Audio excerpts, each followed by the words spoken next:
일본도 충분히 심각한데 한국은 정말 답이 없어 보이는군요. 사에코는 동료 연구원에게 말했습니다. 솔직히 말하면 일본보다 먼저 사회 시스템이 붕괴될 가능성이 높다고 봅니다. 딱 1초만 구독과 좋아요로 사연 시작합니다. 도쿄 시내 한복판 국제 컨벤션 센터 준비실에서 사에코 다카하시는 발표 자료를 마지막으로 점검하고 있었습니다. 41살의 그녀는 일본 최고 명문인 도쿄대학교 사회학부를 졸업한 뒤 15년간 다문화 정책과 인구 변화를 연구해온 전문가였죠. 오늘은 아시아 인구정책 포럼에서 중요한 발표를 앞두고 있었습니다. 출산율 0.7의 사회, 한국과 일본의 미래라는 제목의 프레젠테이션 파일을 열어보며 사에코는 깊은 한숨을 내쉬었습니다. 화면에 나타난 그래프들은 모두 충격적인 현실을 보여주고 있었거든요. 일본의 출산율이 1.23으로 이미 심각한 수준이지만 한국은 그보다 훨씬 더 절망적인 0.7대를 기록하고 있었죠. 사에코는 차분하고 냉철한 성격으로 유명했습니다. 감정에 휘둘리지 않고 데이터와 통계로만 사회 현상을 분석하는 것이 그녀의 장점이었어요. 하지만 최근 들어 일본 사회에 닫힌 다문화, 정책과 세대 간 소통 부재를 목격하면서 점점 회의감을 느끼고 있었습니다. 일본도 충분히 심각한데 한국은 정말 답이 없어 보이는군요. 사에코는 동료 연구원에게 말했습니다. 저희가 아무리 노력해도 출산율을 끌어올리지 못하고 있는데 한국은 저희보다 더 빠른 속도로 무너지고 있어요. 솔직히 말하면 일본보다 먼저 사회 시스템이 붕괴될 가능성이 높다고 봅니다. 발표장으로 향하면서 사에코는 자신이 준비한 결론 부분을 다시 한번 되짚어봤습니다. 동아시아에서 가장 빨리 무너질 나라가 있다면 그건 한국일 것이라는 다소 도발적인 문장이었죠. 물론 이는 순전히 통계적 분석에 기반한 객관적 판단이었지만 한국 관련 전문가들에게는 상당히 민감하게 받아들여질 수 있는 내용이었습니다. 그때까지만 해도 사에코는 자신이 몇 달 뒤 한국 땅을 밟게 되리라는 사실을, 그리고 그 경험이 자신의 모든 생각을 뒤바꿔 놓으리라는 사실을 전혀 예상하지 못했습니다.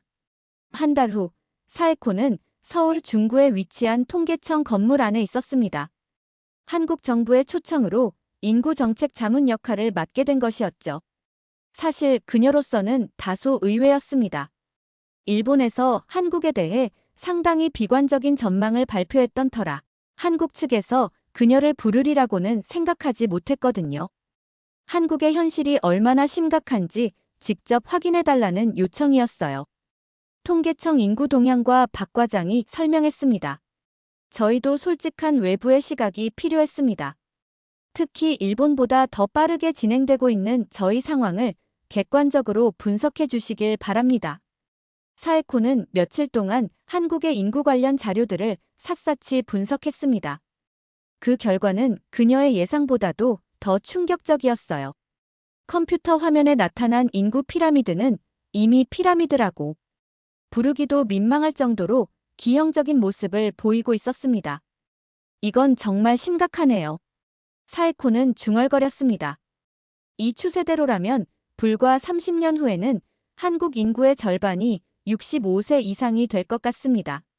생산 가능 인구는 급격히 줄어들고 부양 부담은 기하급수적으로 늘어나겠어요.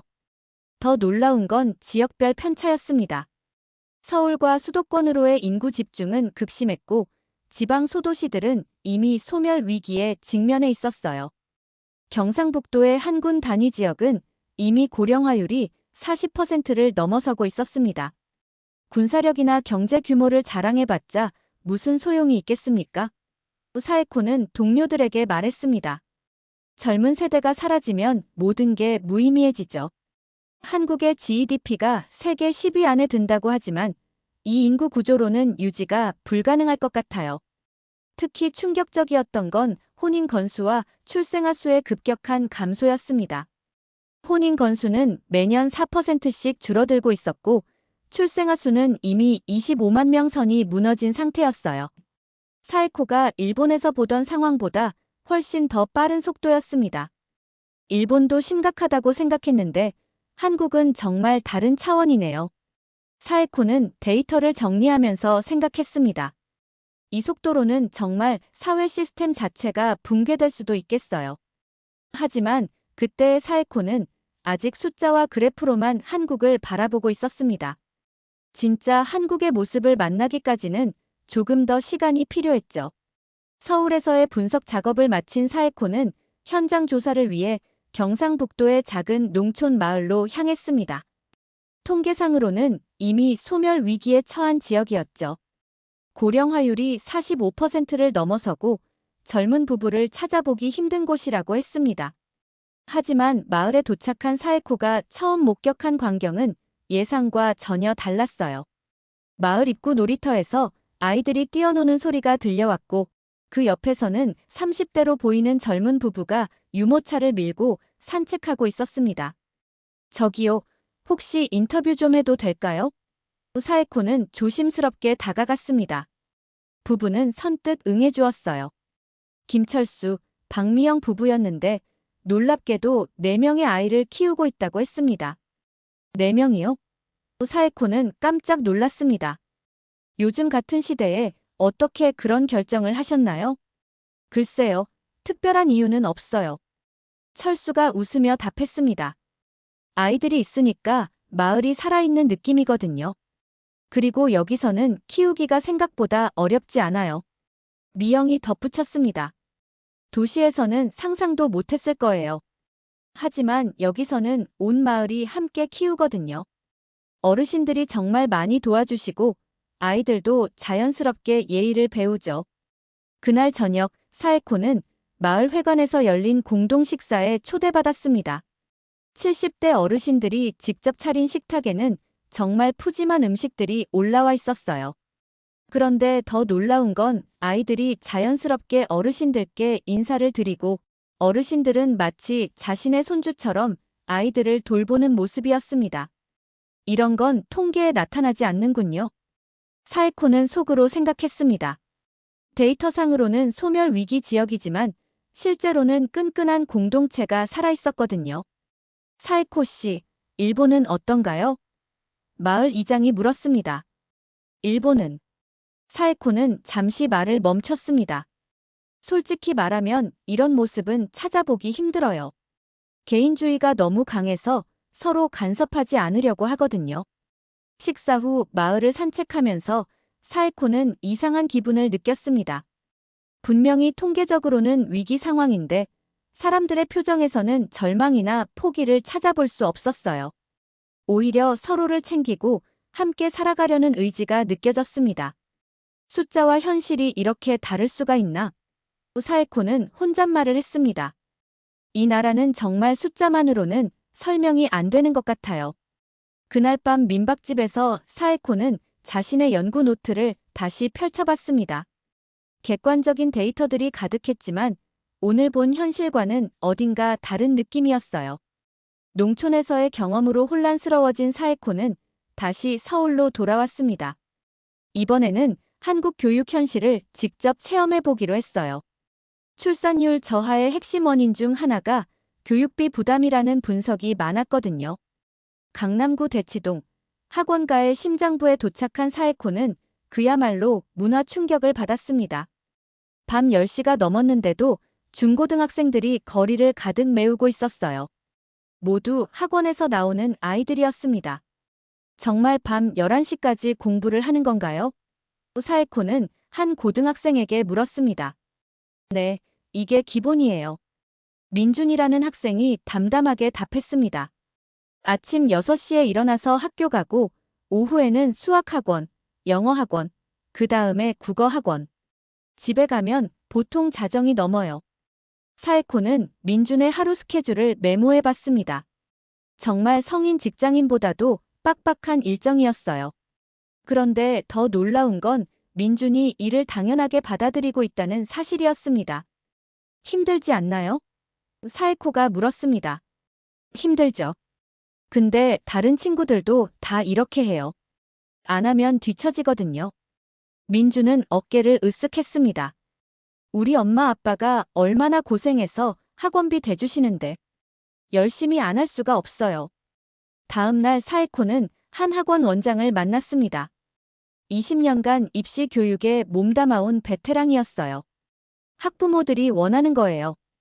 원장이 설명했습니다. 저희가 강요하는 게 아니라 부모들이 더 많은 걸 요구하시죠. 자녀 교육을 위해서라면 빚을 내서라도 학원비를 대주시는 분들이 많아요. 사에코는 실제로 한 가정을 방문해 봤습니다. 중학생 2명을 둔 박정혜 씨의 집이었어요. 아파트는 그리 크지 않았지만 아이들 방에는 각종 참고서와 문제집이 가득했습니다. 한 달 학원비가 얼마나 나가세요? 사에코가 조심스럽게 물었습니다. 두 아이 합쳐서 200만 원 정도요. 정희 씨가 답했습니다. 남편 월급의 절반 이상이 교육비로 나가죠. 저도 파트타임으로 일해요. 그럼 셋째 계획은? 아무래도 힘들죠. 정희 씨의 표정이 어두워졌습니다. 아이 하나 키우는 것도 이렇게 돈이 드는데 둘도 벅차요. 결혼 전에는 아이 셋은 낳고 싶었는데. 사에코는 점점 이해하기 시작했습니다. 한국의 저출산 문제는 단순히 개인의 선택이 아니었어요. 치열한 교육 경쟁 시스템이 만들어낸 구조적 문제였습니다. 그날 밤 호텔에서 사에코는 일본의 상황과 비교해봤습니다. 일본도 교육열이 높지만 한국만큼 극단적이지는 않았어요. 한국은 정말 전 국민이 교육 전쟁에 뛰어든 것 같았습니다. 이 상황에서는 연애할 시간도 없겠어요. 사에코는 혼잣말을 했습니다. 결혼은 더더욱 어렵고 아이를 낳는다는 건 거의 불가능에 가깝겠네요. 교육 현실을 목격한 후 사에코는 더 깊이 한국인들의 내면을 이해해보고 싶었습니다. 통계와 시스템으로는 설명되지 않는 무언가가 있다는 확신이 들었거든요. 그래서 다양한 연령대의 사람들과 개별 인터뷰를 진행하기로 했습니다. 첫 번째 만난 사람은 편의점에서 야간 아르바이트를 하는 22살 대학생 지훈이었어요. 낮에는 수업을 듣고 밤에는 일을 하며 학비를 벌고 있었습니다. 힘들지 않나요? 사에코가 물었습니다. 당연히 힘들죠. 지훈이 씁쓸하게 웃었습니다. 하지만 부모님께 부담드리고 싶지 않아요. 아버지가 택시 운전하시면서 저 대학 보내주시는데 제가 할 수 있는 건 이거밖에 없어요. 그럼 연애나 취미 생활은요? 글쎄요. 지훈이 잠시 생각했습니다. 여자친구 있었는데 헤어졌어요. 만날 시간도 없고 데이트할 돈도 없고 서로 힘들더라고요. 두 번째는 50대 중반의 김영숙 씨였습니다. 남편이 사업 실패로 빚을 지자 그녀는 새벽 4시부터 시장에서 일하기 시작했어요. 왜 그렇게까지 하세요? 사에코는 정말 궁금했습니다. 애들 때문이죠. 영숙 씨가 단호하게 답했습니다. 고등학생, 중학생 둘이 있는데 포기할 수는 없잖아요. 엄마가 포기하면 애들은 어떻게 돼요? 하지만 너무 무리하시는 것 같은데. 무리해야죠. 우리가 안 하면 누가 해요? 영숙 씨의 목소리에는 흔들림이 없었습니다. 우리 부모님도 그렇게 살아오셨고 저희도 그래야죠. 세 번째 인터뷰는 고등학교 3학년 수험생 민서였습니다. 하루 5시간도 안 되는 수면으로 버텨내고 있었어요. 왜 이렇게까지 해야 한다고 생각해요? 사에코가 물었습니다. 좋은 대학 가서 좋은 직장 들어가야 부모님께 보답할 수 있어요. 민서가 말했습니다. 엄마, 아빠가 저 때문에 얼마나 고생하시는데. 실망시킬 수는 없어요. 그럼 자신의 꿈이나 하고 싶은 일은요? 그런 건 나중에 생각할 거예요. 지금은 부모님이 우선이죠. 인터뷰를 마치고 호텔로 돌아온 사에코는 깊은 혼란에 빠졌습니다. 논리적으로는 이해할 수 없는 행동들이었어요. 개인의 행복보다 가족의 책임을 우선시하고 현재의 고통을 당연하게 받아들이는 모습들. 이건 합리적이지 않아요. 사에코는 혼잣말을 했습니다. 일본에서라면 이미 포기했을 상황들인데 이 사람들은 왜 계속 버틸까요? 그때 문득 지훈이 했던 말이 떠올랐습니다. 다른 선택이 있나요? 우리는 늘 그렇게 살아왔으니까요. 사에코는 깨달았습니다. 이건 논리의 문제가 아니었어요. 한국인들에게는 희생과 책임이 선택이 아니라 당연한 삶의 방식이었습니다. 그리고 그 무게를 혼자가 아니라 함께 져나가고 있었어요. 이해할 수는 없지만 존경스럽네요. 사에코는 중얼거렸습니다. 이 사람들은 정말 다른 것 같아요.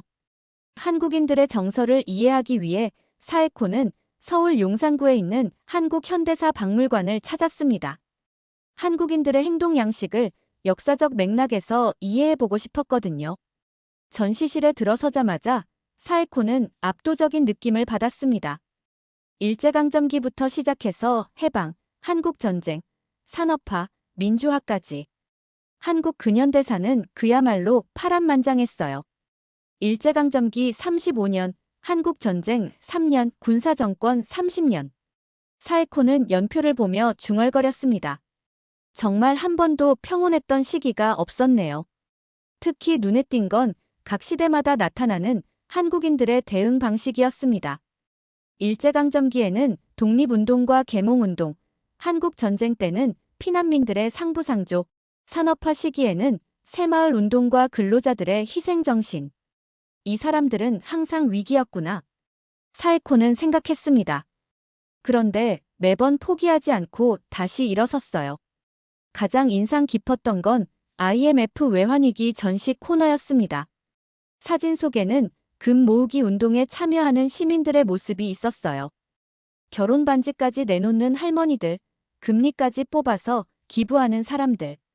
이런 일이 정말 있었나요? 사에코는 옆에 있던 관람객에게 물었습니다. 네, 저희 어머니도 참여하셨어요. 40대 남성이 답했습니다. 그때 저는 중학생이었는데 어머니가 금반지 빼서 들고 가시는 걸 봤거든요. 나라가 어려우면 국민이 도와야 한다고 하시더라고요. 개인적으로는 손해인데 왜 그렇게 하셨을까요? 글쎄요. 남성이 잠시 생각했습니다. 당연한 거라고 생각하셨던 것 같아요. 우리가 안 하면 누가 하겠냐? 뭐 그런 마음이었을 거예요. 사에코는 한국 전쟁 코너에서도 비슷한 이야기들을 발견했습니다. 피난길에서도 서로 도우며 살아남은 사람들, 폐허 위에서 다시 일어선 사람들. 모든 이야기의 공통점은 개인보다는 공동체, 현재보다는 미래를 위한 희생이었어요. 이제 좀 이해가 되네요. 사에코는 혼잣말을 했습니다. 이 나라 사람들에게는 위기가 일상이었고 함께 견뎌내는 게 생존 방식이었구나. 박물관을 나오면서 사에코는 또 다른 깨달음을 얻었습니다. 한국인들이 보여주는 희생정신과 공동체 의식은 갑자기 생긴 게 아니었어요. 수십 년, 아니 수백 년간 반복된 위기 상황에서 자연스럽게 형성된 생존 본능이었습니다. 일본은 메이지 유신 이후 비교적 안정적이었는데 사에코는 생각했습니다. 한국은 정말 한 번도 쉬운 시절이 없었어요. 그러니까 포기라는 선택지 자체가 없었던 거죠. 그날 저녁 호텔에서 사에코는 자신의 연구 노트를 다시 정리했습니다. 통계적으로는 절망적인 상황이지만 역사적으로 보면 한국은 항상 그런 위기를 극복해왔어요. 그리고 그 원동력은 바로 포기하지 않는 정신력과 함께 견뎌내는 공동체 의식이었습니다. 이 나라는 한 번도 쉬웠던 적이 없었지만 그럼에도 여전히 여기 있어요. 사에코는 중얼거렸습니다. 그리고 아마도 이번에도 해낼 거예요. 한국에서의 석 달간의 연구를 마치고 일본으로 돌아온 사에코는 또 다른 국제 포럼에서 발표할 기회를 얻었습니다. 이번에는 아시아 인구 정책의 새로운 관점이라는 주제였어요. 동료들은 모두 그녀가 한국의 절망적인 현실을 더욱 자세히 보고할 것이라고 예상하고 있었습니다. 발표 전날 밤, 사에코는 준비해둔 프레젠테이션 파일을 다시 열어봤습니다. 기존 자료는 여전히 한국의 위기 상황을 강조하는 내용들로 가득했어요. 하지만 그녀의 마음속에는 전혀 다른 이야기들이 떠오르고 있었습니다. 이건 아니야. 사에코는 중얼거리며 파일을 닫았습니다. 그리고 완전히 새로운 제목을 타이핑하기 시작했어요. 한국은 통계를 따르지 않는다. 수치를 뛰어넘는 사회의 힘. 발표장에 들어선 사에코는 기존 원고를 접어두고 새로 작성한 노트를 펼쳤습니다. 청중들의 놀란 표정이 보였지만 그녀는 담담하게 말을 시작했어요. 여러분, 저는 석 달 전 이 자리에서 한국이 일본보다 먼저 무너질 것이라고 말씀드렸습니다. 순전히 통계적 분석에 기반한 판단이었죠.